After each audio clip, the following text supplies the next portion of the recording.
Good afternoon, everyone. In today's class, we are going to see a C program to display Pascal triangle using for loop. Let us see the learning outcome of this experiment. So by doing this experiment, you will be able to identify the logic required for printing a given pattern. Then you will be able to apply nested loops to print the pattern.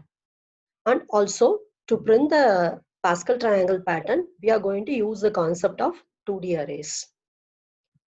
Now let us see first sample input output to understand what a Pascal triangle is. So in Pascal triangle, the user will be giving the input as number of rows. So here number of rows is given as 5. That means in your output, the triangle should have 5 rows and every row will have certain information. If you observe the triangle, before the first number in the triangle, we have certain spaces. And after that, we are printing a number.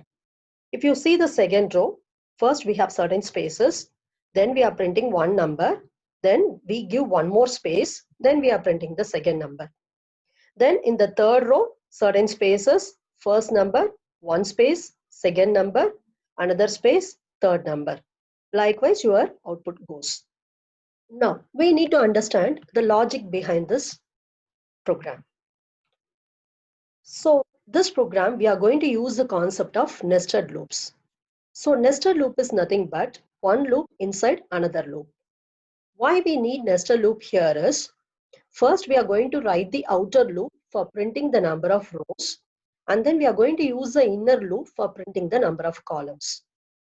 If you see the given input, the n value is 5. So that means you have 5 rows in your output. The row number here, it varies from 0, 1, 2, 3 and 4. That is, the row index varies from 0 to 4.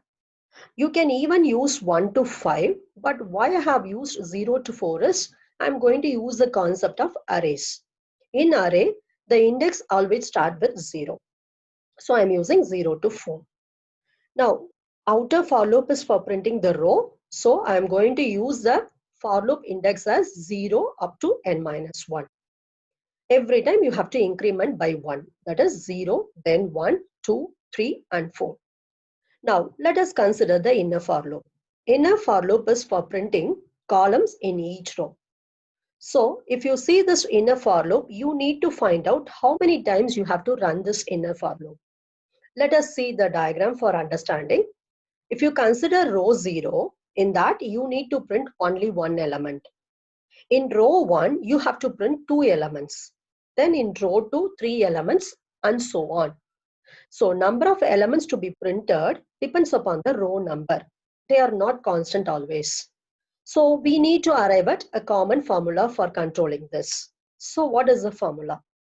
If you consider row 0, in that I need to print one element. Okay, so I need to run the loop from the index 0 up to row. Here, row index is nothing but 0. So run the loop from 0 to 0. That is one time you have to run the loop. If you consider the row with index 1, that is the second row, you need to run this from the index 0 up to row. That is 0. The row index is 1. So 0 to 1. So how many times we are running this loop is 2 times. Because we need to print 2 elements in the row 1.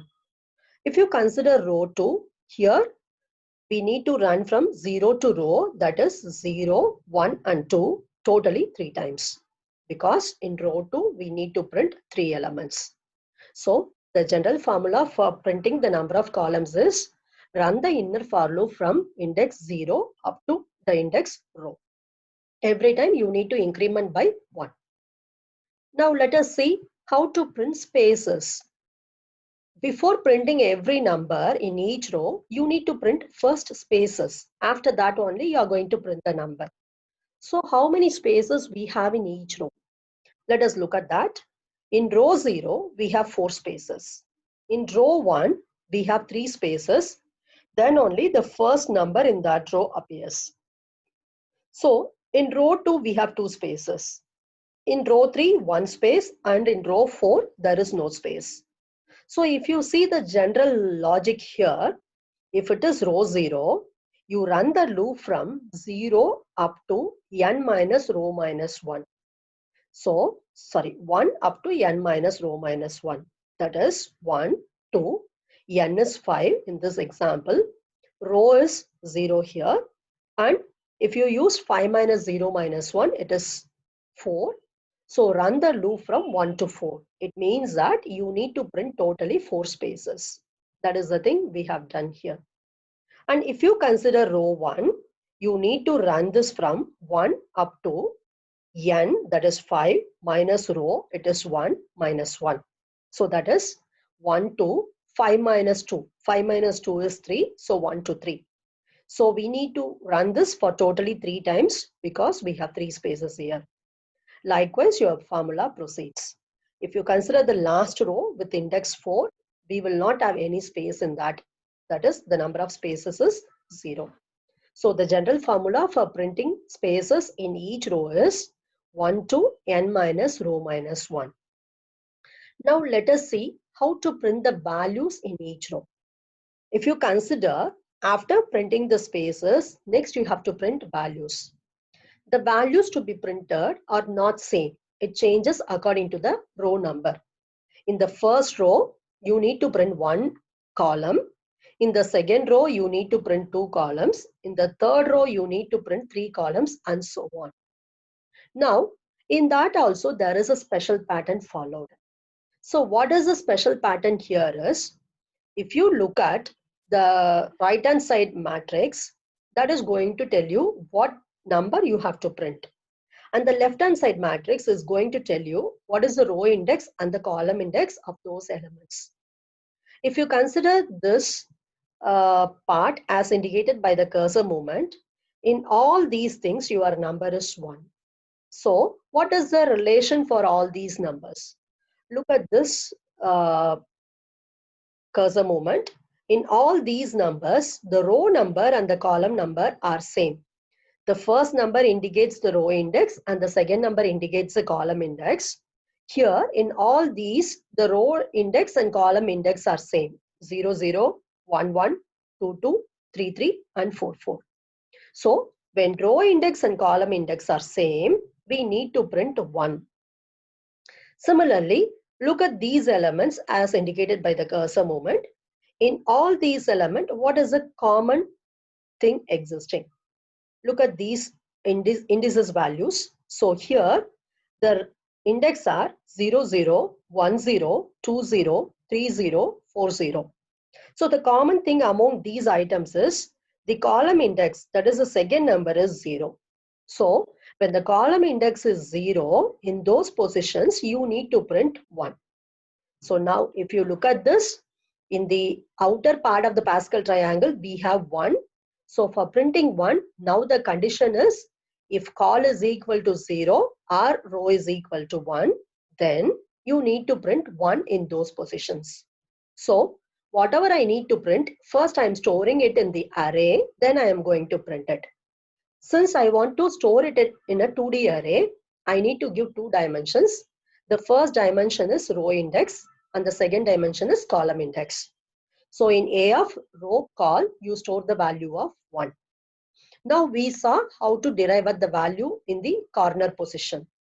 Now let us look at the inner position as indicated by the black color. If you consider these things, let us consider with the help of the index. Just look at the index. Here, in these things, we are going to calculate the value of each element by adding 2 elements from the previous row. So, every row element is considered by adding 2 elements in the previous row. If you see here, the row index is 2. You need to take 2 elements from the previous row with row index 1. Okay, so you can see here, it is row index with 1.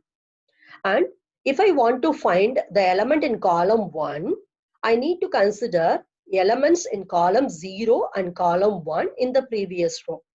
That means if I want to find the value of A of 2, 1, I need to add the element A of 1, 0 and A of 1, 1. So what I'm doing here is I am considering 2 elements from the previous row. So If I want to have the value of row, I need to consider A of row minus 1 and here also A of row minus 1. But what about the column index?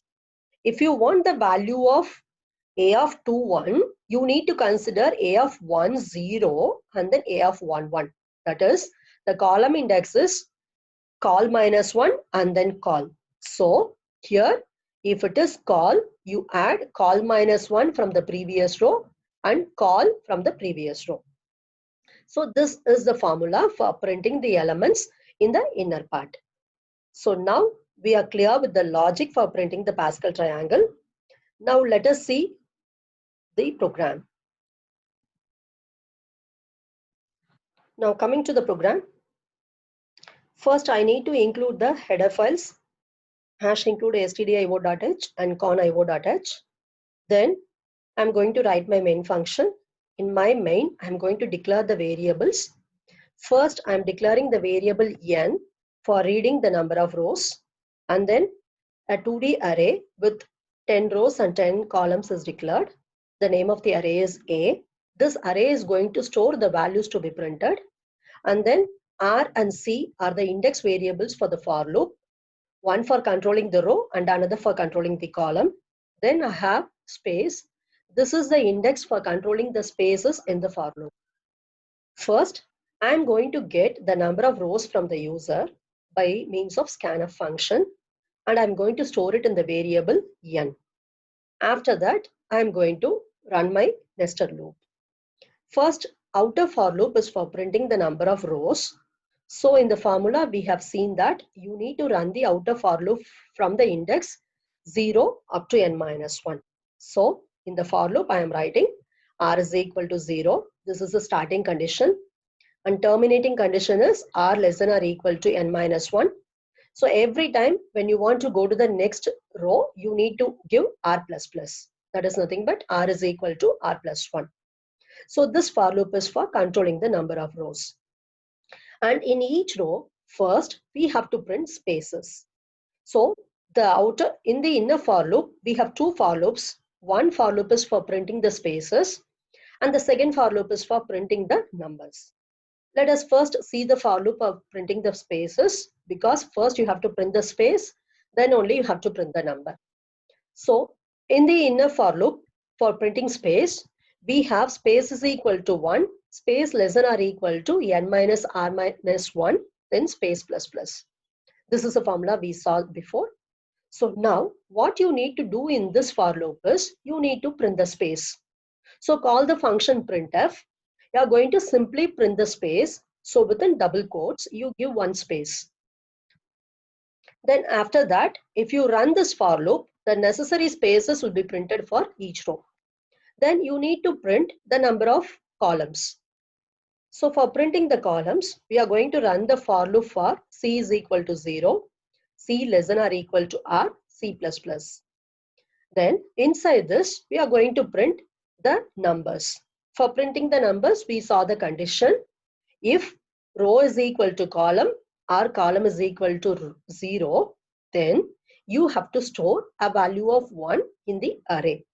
This is nothing but the corner elements in each row. So I am storing A of RC is equal to 1. Else is nothing but we are going to print the value of the inner elements of each row. So there we saw the general formula as A of RC is equal to A of R minus 1 C minus 1 plus A of R minus 1 C. That is, we are taking two elements from the previous row. One with the column number C and another with column number C minus 1. Now you need to print these values. So I am giving the printf statement. Since I want to print the value from the array, I am going to give the format specifier as %d. Why does %d is? This array is an integer array. Now this will print the value which is contained in the variable A of RC. And after printing the value, before the next element, you need to print the space. So after %d, I am giving one space. If you don't give the space, the elements will be printed continuously. But the space is required between two elements. So give the space in this. Now, run the inner for loop as many number of times as you need for each row. Finally, you need to print the second row. After printing every row, you have to go to the second row. The second row is always printed in a new line. That means you have to give the printf statement for printing the new line character. So I am giving printf /n. /n is the escape sequence for printing the new line character. Now run this for loops for the number of rows given from 0 up to n minus 1. When the number of rows is equal to n, this condition will become false. Then the program will come outside the for loop. Now your entire logic is over. So next we will see how to run the program. First, I'm compiling the program. I'm getting success message. So let me run the program. When you run the program, it will ask you enter the number of rows. You can type any number. First, I'm typing the number of rows as 3. Now it is printing me 3 rows. As you can see here, the corner elements are 1 and the inner elements are decided by the rule of the Pascal triangle. Let me run the program again. Now this time, let me run for 5 rows. So in this, 5 rows are printed in the output and we have the values as decided by the rules of the Pascal triangle. So with this, the Pascal triangle program is over. Thank you.